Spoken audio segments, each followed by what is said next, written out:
Good morning, everybody. Welcome to the Farzy Show. My name is Mark Farzetta. This show is presented by Steven Singer of Steven Singer Jewelers. Happy Valentine's Day, everybody. I realize in this state of love that we're supposed to be in that I'm still very much in my melancholy stage, and that's because the Eagles lost that Super Bowl.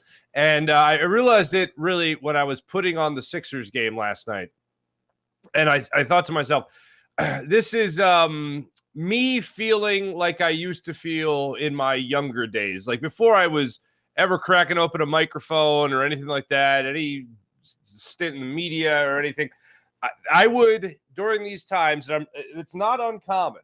It's not uncommon. I know a lot of people that do the same thing. It's that when you suffer a tough loss, whether it's the Phillies in the World Series or the Eagles in the Super Bowl, whatever it might be, you sort of take a break from sports for a minute. And you get away from it as a fan. And I've talked to a lot of people that won't listen to their podcasts. They won't listen to the radio. They won't watch the TV. They'll just I need some time away from sports. And I realized that last night when I put the Sixers game on. I was like, I'm not even ready for this yet. This is work right now. And then the Sixers actually ended up putting away a team. Oh, my goodness. I didn't know they were able to do that. That's amazing. But I am still very much in that stage of I can't believe they lost the game. A great game like that came down to the wire. I can't believe they lost. I can't believe the defensive line couldn't get home in every instance. 0 sacks on Patrick Mahomes. That's insane to me. And I start thinking about some of the other factors that went into the game. I start overanalyzing, and you get away from the initial knee-jerk reactions to things. And then you watch a lot of the plays again. You watch the second half again, like I did yesterday. And you just kind of put yourself through it. And there were so many instances where, and I know both teams have to play on the same field, but when you have relied all season on just your defensive line getting home to create quarterback pressure, and you've blitzed almost fewer than anybody else in the NFL, and you rely on your defensive ends to be able to get that angle, and they can't get that angle on a field like Hassan Reddick and Josh Sweat couldn't get yesterday. You only think about what could have been if they didn't decide to switch up the field to something egregiously different, evidently. That's not an excuse. We'll hear from Hassan Reddick a little bit later in the show and a whole slew of other Eagles, because the Eagles did something that I just thought was amazing. And I thought about this yesterday because when I was listening to Jason Kelce and Hassan Reddick and Jalen Hurts and even Nick Sirianni after the game, I loved how they weren't making excuses. It wasn't about the grass. It wasn't about the officiating. It was about what they could control. Did they acknowledge in a lot of instances whether or not it was a tough call by the referee on James Bradbury? Yes. Did they acknowledge that both sides had to play on that field? Yes. They made the point clear. But they did not make excuses. And I love that, because one of the things we cherish more than anything in this city, and you can always talk about heart and dedication and work ethic when it comes to any Philadelphia athlete. But right after that, we love accountability. We love hustle, but we also love accountability. Don't tell us something is all puppy dogs and ice cream when we're looking at it and we know it's fire and brimstone. So don't try to pull the wool over our eyes, okay? Don't try to fool us. Don't lie to us. Accountability. And the Eagles held themselves accountable after that game. And I was like, you know what? I want to put together a nice long thing of all these Eagles not making excuses, taking ownership of all the mistakes that they made in this game, things that they should have done right. What are things that people are labeling? Those are just excuses. But the Eagles are saying, no. We still have to be better. I'm not going to make excuses. And you know who did that? CBSSports.com. Thank you, CBSSports.com. We'll let you hear from that just in a couple of minutes here. Also, we'll get into Jalen Hurts' Pro Football Focus grade, which is almost off the charts if it wasn't for one other Philadelphia Eagles quarterback. And as I mentioned earlier, the 76ers, believe it or not, actually closed out a basketball game last night against the Houston Rockets. We haven't really seen a lot. We've seen the recently scramble and come back and beat the Nets by a point. So that's good. Last night, they did exactly what they were supposed to do against a inferior team in those Houston Rockets. So you could just bask in that for a second. James Harden had himself a night. Tyrese Maxey had himself a night coming off the bench, and Joel Embiid had himself a night as well. Another double for Joel Embiid. Sixers get the 123-104 win over the Rockets. They stepped up big time in that second half, did exactly what they're supposed to do against a 13-win Rockets team. So that was great to see, and we'll jump through all that and more. Let's start it off with a little public service announcement. I know fan behavior has become a bit of a topic over the last 24 hours for two reasons. And I shouldn't even say 24 hours because it's far beyond that, especially when it comes to what happened on Temple University's campus. In case you didn't see it, a car got flipped over before the Super Bowl. I believe it was about 8 hours before the Super Bowl. And hey, that's my school. Those are my people. That's my campus. I will say this. If I'm going to rain down on any fan behavior surrounding the Super Bowl, I'm going to rain on the parade of Temple University's campus and the students that flipped a car and the other guy that was like smacking a car with a whatever that was, a bat. I don't know. Let's not do that. Let's refrain. Let's refrain from doing that. And that is somebody's car. Both of those cars are somebody's car. Let's not beat up on the cars. Let's be nice. Let's be respectful of other people's property. Let's not do that. That's where some might label me as, old man yelling at cloud. By all means, label me away. But I think every rational thinking person should say, maybe not flip a car. Maybe not. Never appropriate. It just makes it more weird. Very weird that it was well before kickoff. So let's not do that again. On the other side of things, where I will just flat out appreciate the party. The people that went to Broad Street after the Eagles lost the Super Bowl, my man Evan Macy, if you haven't seen it, he tweeted it out yesterday saying that this was the scene on Broad and all these people are partying and whatever. I got no problem with it. Zero problem. I had to make sure I had to do like triple takes, quadruple takes, that it wasn't something from when the Eagles actually won the NFC Championship game, that it wasn't like recycled video. But no, it wasn't. And people were saying, oh, I hate the youth and this is stupid. What loser energy? And I'm like, hey, man, they're partying. It beats the alternative. It's like fans going out and rioting, for instance. All right. So people going out to do that, great. Enjoy the party. I'm never going to be one to rain on the party, as long as you're not flipping cars, for instance. I love it. And you know what? Good on those people on Broad Street. That's what I thought. Good on those people on Broad Street. For a very simple reason. The people that grease the poles, you didn't grease them for nothing. The people that set up all the bike racks, you didn't set them up for nothing. Good for you. Good on you. Don't put those people's efforts and hard work in vain. Make sure that it was for a reason. And like I said, I'm never going to be one to rain on a party. You went out there, as far as I'm concerned, and you celebrated a season. Good for you. Good for you. Want to make sure I give you my take on that. Now let's get to Jalen Hurts here. This is absolutely wild. Did you see this from Pro Football Focus? Highest graded quarterback Super Bowl performances. Jalen Hurts, second all-time highest Pro Football Focus grade for a Super Bowl performance by a quarterback. 92.2. Jalen Hurts in this past Super Bowl. Outdueling his opponent in this game, Patrick Mahomes, who was at 89.5, which is the sixth highest rating in Pro Football Focus history, I should say. This is since 2006 at Miss Scusi. And Jalen Hurts is 92.2, by the way, only outdone. You can see it right there. 92.3 posted by Nick Foles in 2017.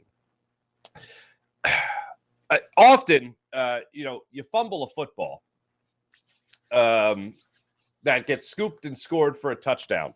And ends up tying the game at 14-all, the way Jalen Hurts did in the second quarter of that game. You're not going to come back from that. You're going to be a huge reason as to why the Eagles lost that game, why your team lost that game in general. Jalen Hurts, without the way he played yesterday, the Eagles didn't have a chance of winning that game. You could say, oh, well, if he doesn't fumble that ball, they go down the field. Well, there's no guarantee that they go down the field and they score that touchdown. There's no guarantee that they go down the field and even get a field goal. But here's what I do know. With the way the rest of that game played out, with the way the defense was playing in that game, for whatever reason, lack of aggression, whatever you want to call it, with Jonathan Gannon, the way the defense was playing, there's no guarantee that the Eagles were going to win that game if you wipe away that fumble. Sure, it puts them in a much better standing. But if Jalen Hurts doesn't bounce back and play the way he plays after that play, they have no chance of winning. And when I saw the number, if you would have asked me like who would be the highest, I didn't think Jalen Hurts would be up there. I knew Nick Foles would be up there. I'm surprised Tom Brady wasn't up there because he had a lot more stats than Nick Foles did in that Super Bowl. And he wasn't even in the top 6 right there since 2006. That's pretty insane when you think about it. So look at the way that Jalen Hurts played throughout that game and still factor in the idea that he had a fumble return for a touchdown. That is remarkable, the way he played in that football game. And I'm the first person to point out that how costly that fumble was. But when you consider the way he played for the rest of it, it's absolutely unbelievable. And it really makes you think harder about what could have been. And it puts you right back in that melancholy, maybe angry for some people, right back in that state of, damn it, what could have been. That one big mistake, what could have been. Would it have been enough to go into halftime with maybe even more, maybe a 17-point lead, and maybe even a 13-point lead instead of just a 10-point lead at halftime? And we all know the final score, 38-35. But man, it is a tough pill to swallow. And the Eagles, I just saw this last night. The Eagles were the first team to score 35 points in a Super Bowl and lose.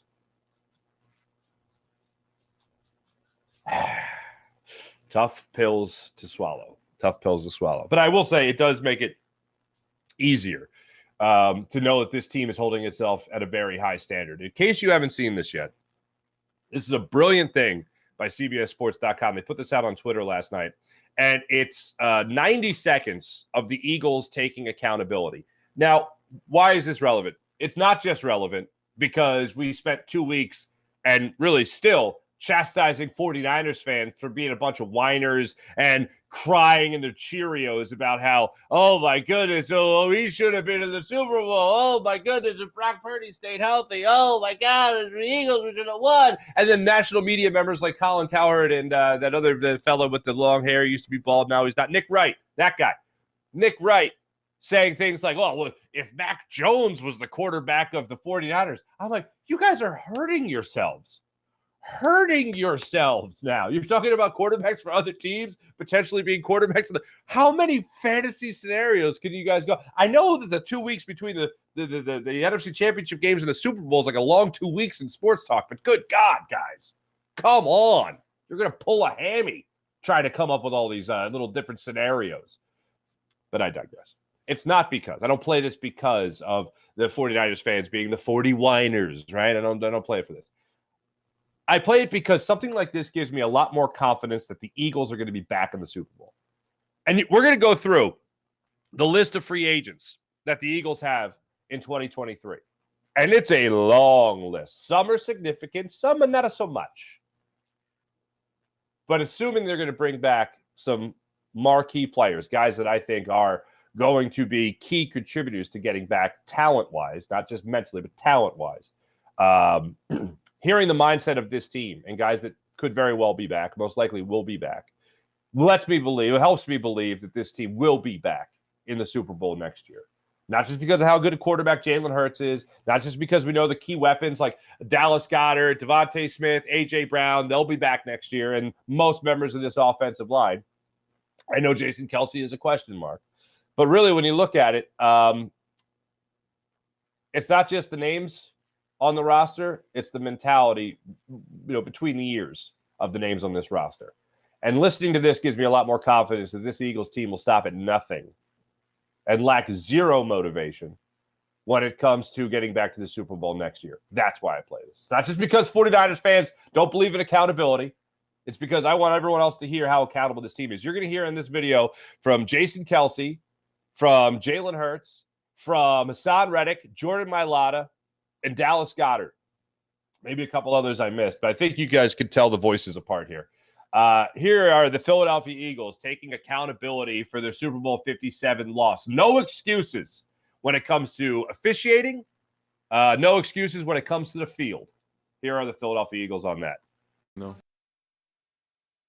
I'm never going to be somebody that puts a blame or anything on officials. It's a hard job. I don't think this game is defined by one play. One play throughout the game, one call, whatever it was. You know, I'm big on self-reflection and reflecting on the things that I could have done better. It was a hold, so they called it. I trust them refs, man. The refs gonna make the call in the moment of the game, and that one right there, that one stung a little bit, but we shouldn't even put ourselves in that position. I know it always appears to be that, you know, it's one call that makes it. It's not what it is, right? It's not what it is. There's so many plays that contribute to the end result of the game, and today they were better than we were. On that field, the footing. Yeah. What was your experience? But again, the Kansas City Chiefs have to play on it too. I mean, both teams have to play on it. I don't think it ended up being an advantage either way.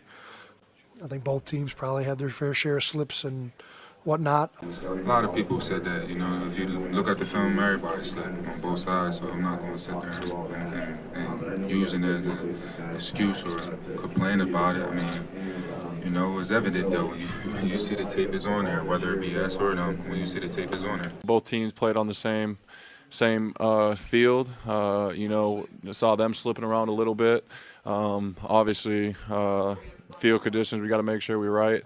A lot of us did change cleats and it seemed to work a little bit better. Definitely not the reason we lost. There you go. There you go. That makes me feel a lot more confident that no one in this team is making excuses about why they lost this game. You know why they lost the game? They weren't good enough. I know that's a real tough pill to swallow sometimes for people. And I know you can look at why they weren't good enough. You can look at internal issues. You can look at whether or not Jonathan Gannon made proper adjustments. If he was seeing that his defensive line couldn't get home, if he was seeing that his front four or five-man rush, whatever it might be, couldn't get home, what adjustments are you going to make in that game? Andy Reid, Eric Bieniemy seemed to be quite fond of adjustments coming out of that second half, I should say. Now, whether that was forced or not because of Patrick Mahomes' tender high ankle sprain, I don't know. But the bottom line is they made adjustments. And when it came to the counterpunch, there was nothing. There was nothing. And that's frustrating. When I think back on this Super Bowl, I'm going to think about what the hell happened in that second half. I'm going to think about how the Eagles were not aggressive. I'm going to think about how this great defensive line couldn't get home and how their defensive coordinator, who just interviewed for the Cardinals job, couldn't get guys home. Now, there's a whole bunch of stuff out there when you talk about the coordinators and what's going to happen after this. One thing, and I know Shane Steichen is your play caller. One thing you have to keep in mind, though, and this is what Nick Sirianni has talked about in OTAs and training camp, is that he's doing the game plan. It's a collaborative effort, of course. It's not like he's just sitting alone in the room coming up with a game plan. Other guys are involved. Shane Steichen is obviously one of them. But if Shane Steichen, and it's all but finalized right now with the Colts that he's going to take over the head coaching position there in Indianapolis, it's still going to be Nick Sirianni with final say over the game plan. I'm not going to miss Shane Steichen that much, I don't think, because Nick Sirianni is an offensive-minded head coach, and that I think most people would think that their offense, their game plan, their scheme is going to be the same thing as what you saw this past season. And yes, a third year now for Jalen Hurts in that same scheme. It won't be the same play caller, but it'll be the same scheme with the same head coach. That's great. With Jonathan Gannon, if he does end up getting another head coaching position, the idea of Vic Fangio is obviously gone with him taking the job with the Miami Dolphins. But whoever does come in here, the number one thing with this team, with the talent level they're still going to have on defense, and we're going to go through the free agents. We're going to go through the fact that they got 11 free agents just on the defensive side of the football, 19 unrestricted free agents in total, but 11 on the defensive side of the football. They're going to have to make some tough decisions when it comes to what goes on defense. But whoever does come in here, whatever talent level you do have, and I still think you're going to have a pretty high talent level defensively speaking, you got to be able to think on the fly. You got to be able to make adjustments. Whatever your scheme is, whatever your philosophy is, if the other team continues to punch you in the mouth and you don't do anything about it, that's only going to lead to big losses in big-time games. And you could be great for an entire regular season, but the ultimate test, as we all know, is the playoffs. And you could talk about how the Eagles were 6-0 against playoff teams throughout this entire season. That was great. And then they win 2 playoff games by huge margins. And you come out of a division, by the way, that had 3 playoff teams. That's pretty damn good. That's a pretty tough season, not for nothing. Nobody wants to acknowledge that with the Eagles, at least not on the national scale. At least we know it here locally. But if you're not going to be able to make adjustments, yeah, you could roll through a regular season like that. You could roll through a very easy schedule. And let's acknowledge, yes, it was an easy schedule, but you got to beat who's in front of you. And it turned out the NFC East was a little tougher than some people wanted to give them credit for. But if you're going to get into the playoffs and you're going to get back to this kind of stage, the Super Bowl, and you can't make adjustments in game, that's going to lead to a lot more disappointment. And it might lead to another opportunity where it's a close game down the stretch, down to the end of the game against the best team in the NFL, as it turns out, the Kansas City Chiefs. You can't make adjustments. You can't get stops. That's a problem. And it's just going to lead to a lot of teases. Oh, how great can this team be? Look how great they are during the regular season. Oh, man, they're rolling through the playoffs. Losing the Super Bowl. Could they lose another and play another NFC Championship game and lose that? Could that be the big stage? Yeah, it could. It's a game of adjustments. Probably right after the cliche of it's a game of inches, it's a game of adjustments right after that. You can't make them, not going to go very far. The second half of Super Bowl 57, kind of a perfect example of that, unfortunately. Another thing, looking back on this game, is that I know before we could talk about comparisons between the 2017 team and this 2022 team. And I'll never forget being at Super Bowl 52 and thinking in the second half, there's a big turnover coming all season long throughout that entire year. The Eagles defense came up with big stops. Whether it's Chris Long forcing a turnover late against the Rams or whatever it might be. The Eagles defense always came up. When there was momentum, you could feel the momentum starting to shift in the direction of the opponent. Eagles defense would come up and take the ball away. This Eagles team that was one of the best teams for takeaways throughout the entire season, I was really waiting for that moment against the Chiefs. I was waiting for either a fumble from Pacheco. I was waiting for a tipped pass. I was waiting for something, maybe even a sack fumble of Patrick Mahomes in my hope of hopes that there was going to be a play that was going to turn the tide of the game and swing momentum back to the Eagles. When the Chiefs were really turning it on and scoring on every possession in the second half, I was waiting for that Hassan Reddick forced fumble. I was waiting for that Hassan Reddick, tip of the arm of Patrick Mahomes for an interception that would fall in the hands of C.D. Deuce. I was waiting for a moment like that. We got plenty of those moments in 2017. The obvious one is the strip sack, Brandon Graham on Tom Brady, and Derek Barnett falls on it. It just wasn't meant to be. Not in this game. I did, however, when I was leaving Ocean Casino, I thought this was pretty funny. As I'm leaving, I walk through the bar, the sports book there, the gallery bar booking games, and I'm walking through and I look up and I see like one Eagles jersey remaining at the bar, and it was Derek Barnett. I thought, could have used Derek Barnett. More so Brandon Graham coming up with the strip sack. But yeah, Derek Barnett could have fallen on it again. And no, we're right with the world. No, there's not one person on this defensive line that I would say thanks, but no thanks to. Before I get to the free agents, I do want to get to the Sixers game last night. They did, as I mentioned earlier, get the win over the Rockets. One hell of an offensive night from your big three, if you will. James Harden led the way with 28 points. He had 10 assists on the night. Joel Embiid, I'm sorry, I thought he had a double-double. He only ended up with 6 rebounds on the night. 23 points, 6 rebounds for JoJo. And then, listen to this. Tyrese Maxey comes off the bench to play 35 minutes. He led the Sixers in minutes last night with 35 minutes. JoJo only played 31. Harden only played 32. Tyrese Maxey, 26 points last night, 6 assists, 5 rebounds on 10 of 16 shooting, 4 of 8 from beyond the arc. As a team, the Sixers hit 15 three-pointers, shot 44% from 3. Yes, they did what they were supposed to do against the Houston Rockets. We've seen far too many games this season where they haven't done what they were supposed to do. Like holding 21-point leads, for instance, against the Orlando Magic, or holding 21-point leads, for instance, against the New York Knicks. Or how about this, blowing out a team that just traded away not only Kyrie Irving a couple of weeks prior, but also Kevin Durant a day prior. They struggled against those Nets. I didn't know what to expect. Joel Embiid went into the game last night, I believe, with foot soreness. He ended up played well enough to help the Sixers win.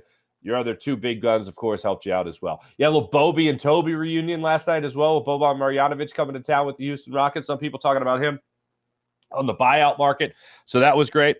And don't worry, we're going to get to the Dwayne Dedmon thing in a second. But watching that game last night and watching the Sixers in the second half, they did what they were supposed to do. I love when teams do what they're supposed to do. I love when they don't do the horrible play down to their opponent. So that was great to see that from the Sixers last night. Dwayne Dedmon. When I was looking at buyout centers available in the NBA, I saw Dwayne Dedmon's name come up. I know the Sixers just played the Miami Heat in the playoffs, and you saw Dwayne Dedmon up close and personal. When I saw Dwayne Dedmon, I laughed, and I went, oh, don't even think about it, you know. Do they need a backup center? Yes, they need a backup center. But I don't see where it's worth it to have Dwayne Dedmon. He's got experience. I understand the experience thing. I don't think there's no sexy move out there. The sexiest of them all would have been Andre Drummond. So that tells you that there's not a lot of sexy moves out there. And I'm not even talking about the buyout market then. I'm talking about the trade deadline. But now with the buyout market, when I was looking at guys like Nerlens Noel and I was looking at guys like Boban Marjanovic, even, I was like, if you're not going to make a big sexy splash, not even big sexy, but just a little bit of a sexiness to it, these two other guys are fine. The Dwayne Dedmon thing, I'm like, please don't. I don't know what it is. I'm not a very big Dwayne Dedmon fan. I think this is a meh move. Meh move.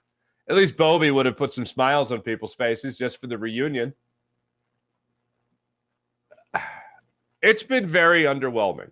McDaniels, I give him credit for. I think I've seen him crash to the basket more times than Tyrese Maxey, even though Tyrese Maxey lit it up from 3 last night in his Portland debut. But man, oh man, it's been underwhelming.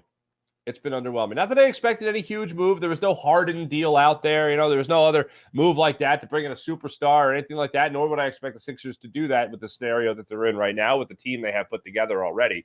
But if you would have told me that it would be McDaniels and Dwayne Dedmon, I'd be like, underwhelmed for the great Daryl Morey. Underwhelmed. But that's where we're at right now. Dwayne Dedmon, ladies and gentlemen. Boop. Let's get to these free agents. At the top of the list, this is just going in alphabetical order here, and we got 19 of them, and I'm going to make this quick. Don't you worry. Andre Dillard, gone. Another team might offer him more money to play more regularly, and I think he's going to be gone. Boston Scott, most likely gone. Brandon Graham. I love you, BG. When a player goes out of his way to say that he doesn't want to retire or he's not going to retire, and he already told his wife he wants to play a couple of more years, I don't think it's going to be in Philadelphia. I think Brandon Graham has played his last game in Philadelphia. CJ Gardner-Johnson, CD Deuce, Chauncey Gardner-Johnson, he's coming back. One of the things that I saw, I think it was SB Nation that put it out there, 5 years, $70 million is the Sports Track estimated the market value for him. 5 years, $70 million. That's pretty high. But this is Howie Roseman we're talking about. I'd be surprised if he signed for anything right on there. I think he's going to get a little bit of that discount. Fletcher Cox gone. Gardner Minshew most likely gone. Isaac Seumalo, he's an offensive lineman. He's played very well. I don't think he's going anywhere. So that means with Jason Kelce potentially not retiring, you're going to have the same offensive line going into next year. James Bradbury, I think they signed. Javon Hargrave, I think they bring back. Kazir White, see ya. Linval Joseph, no. Marcus Epps, no. Miles Sanders, no. Ndamukong Suh, no. Rick Lovato, yes. Robert Quinn, no. TJ Edwards, he's not going to cost you a lot. I'm hoping Nakobe Dean. I don't think Nakobe Dean is going to play your middle linebacker spot. I think Nakobe Dean ends up going in and plays Kazir White's spot, and that's where they end up saving money there. Tyree Jackson, I think, stays. I just think they really like him. And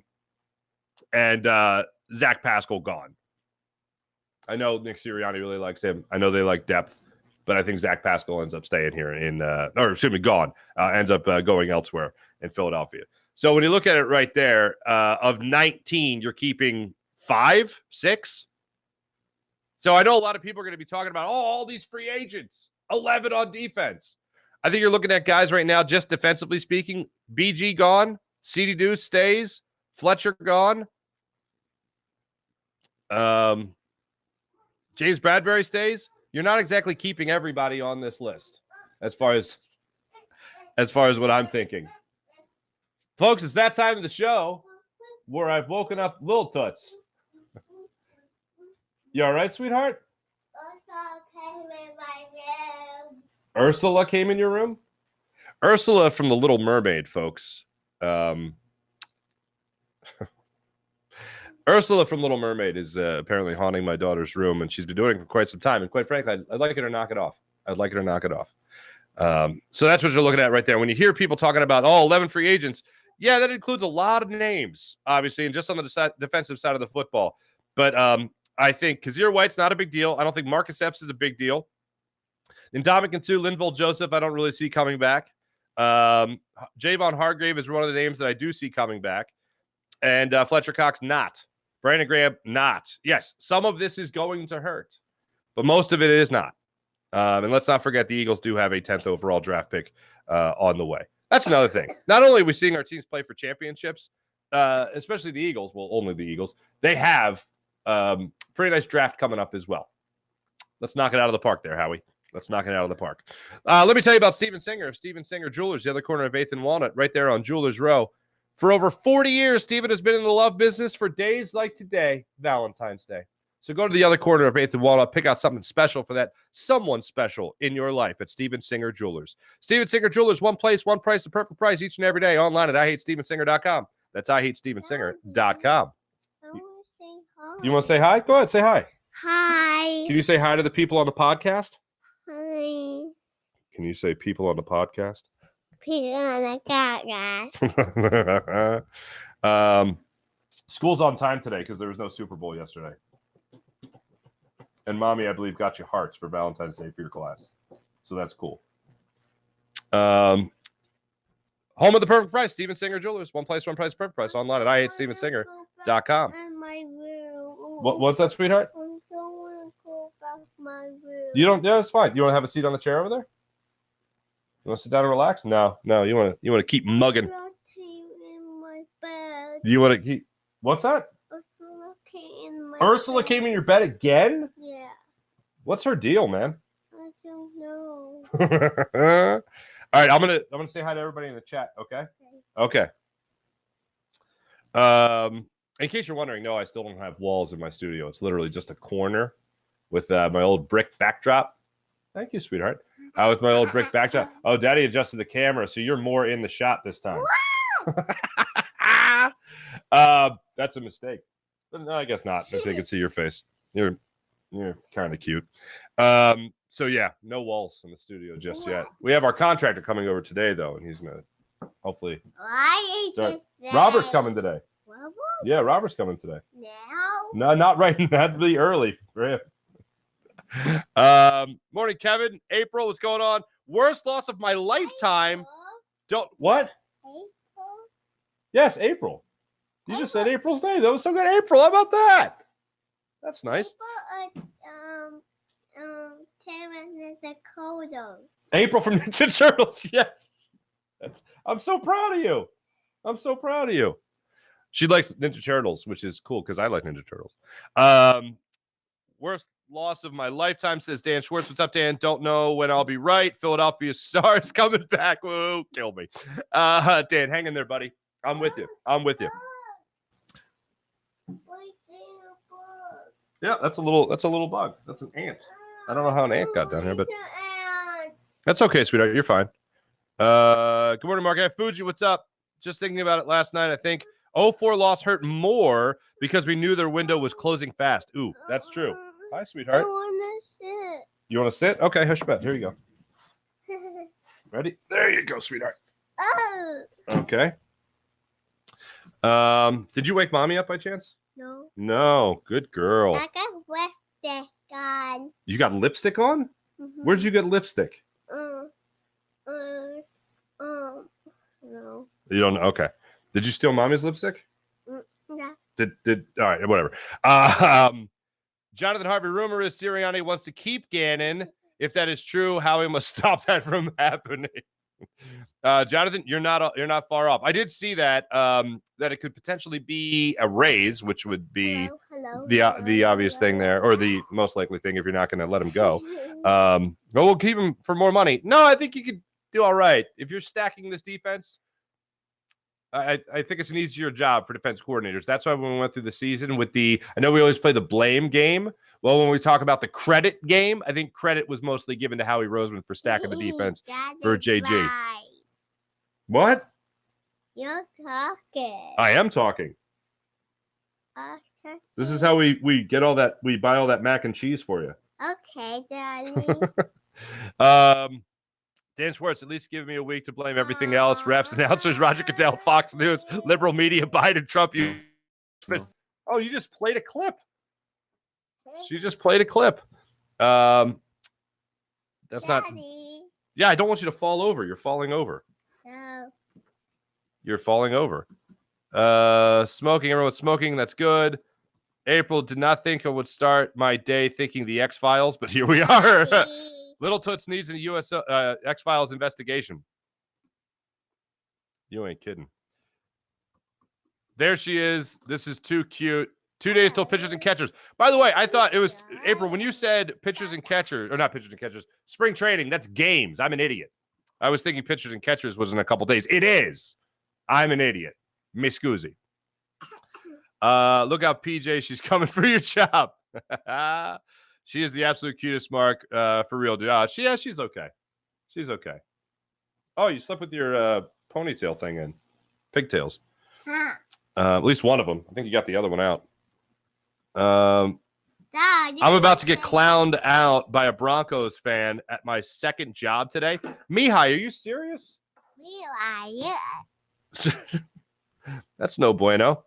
Dan Schwartz, you should make Lil Toots a segment. Need updates on Ursula. Is Ursula still in your room? Yeah. What? Yeah? That's ridiculous. Do we need to put a lock on the closet or something so Ursula can't get out? There's my chocolate. You want chocolate? There is my chocolate. April says happy Valentine's Day, little Tuts. Oh. Say happy Valentine's Day. Can you say happy Valentine's Day? Where is you? Everyone is through the camera there. That's how it works. That's the magical world of the internet. And that's April.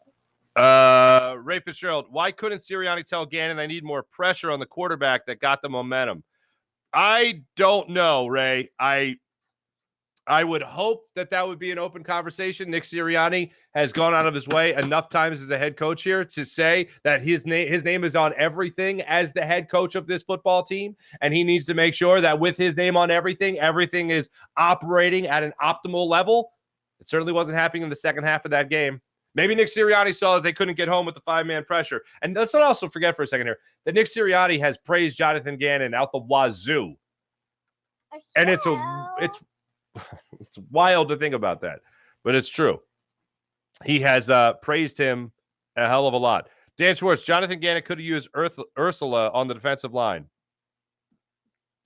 Very true. Mihai Sanchez, hi, Sean. Yes, I'll say that. Wait, what are we saying here? Broncos country, let's ride. That's all you have to say, Mihai. That's true. That's a good comeback. Ursula, Daddy. What about Ursula now? I need to see Ursula. Okay. We'll take care of Ursula once I'm done with the show, okay? Okay, Dada. Thank you, sweetheart. Where am I?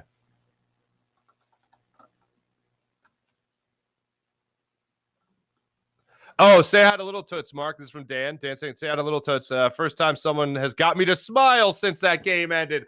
Oh, sweetheart. You ever helping people feel better after the Eagles lost? Isn't that nice? That's nice. You were asleep. You didn't see them lose.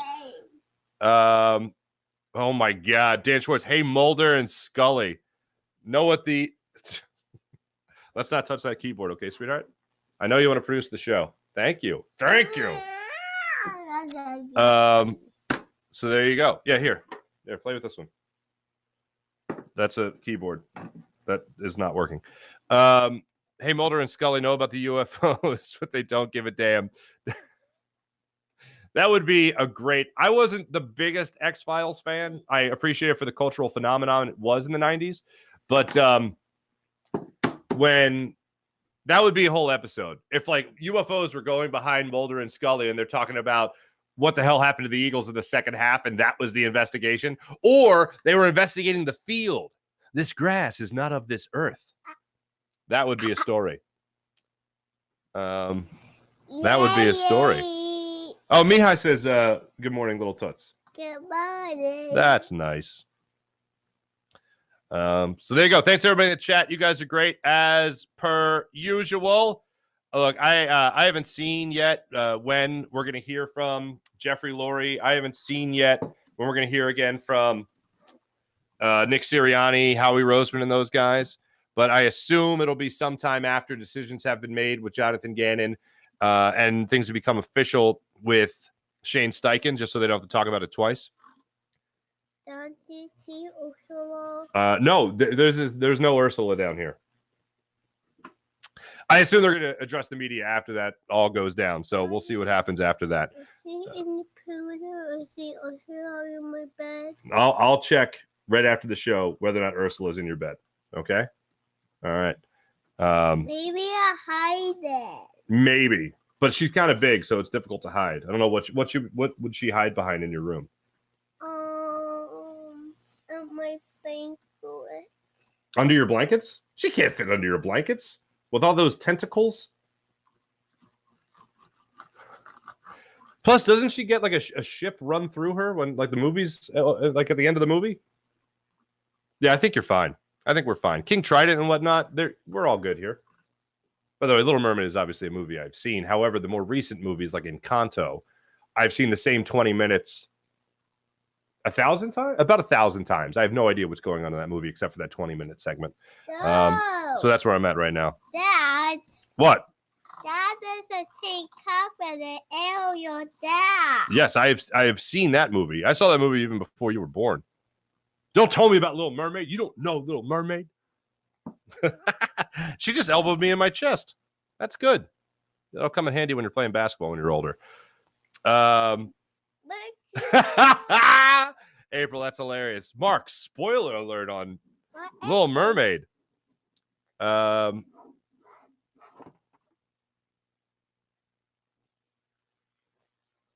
Yeah, all right. I see all you guys.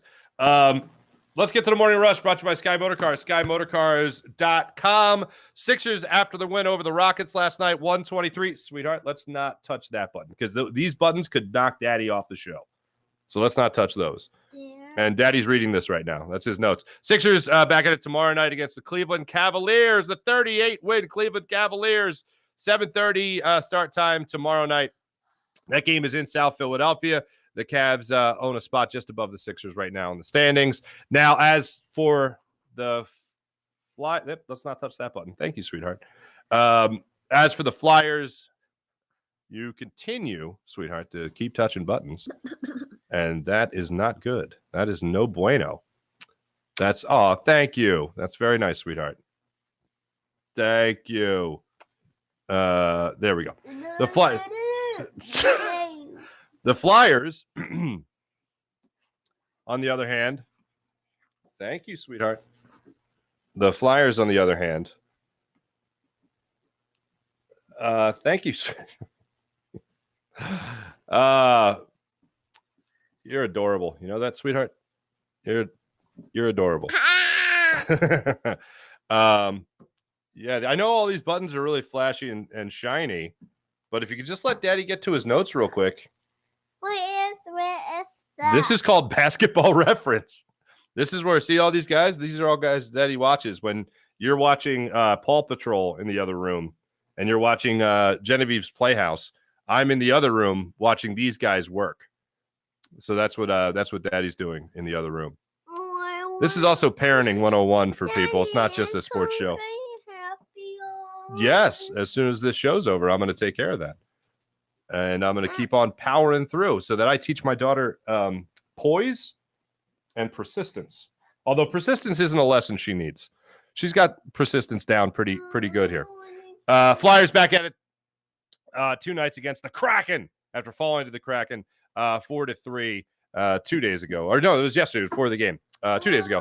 Yeah, falling to the Kraken 4-3 in South Philadelphia. Thanks for watching. Thanks for listening. Lil Toots, thank you so much. Have a great rest of your day, everybody. This is the Farzy Show presented by Steven Singer of Steven Singer Jewelers. Jim Hyden produced the program, did a wonderful job as per usual.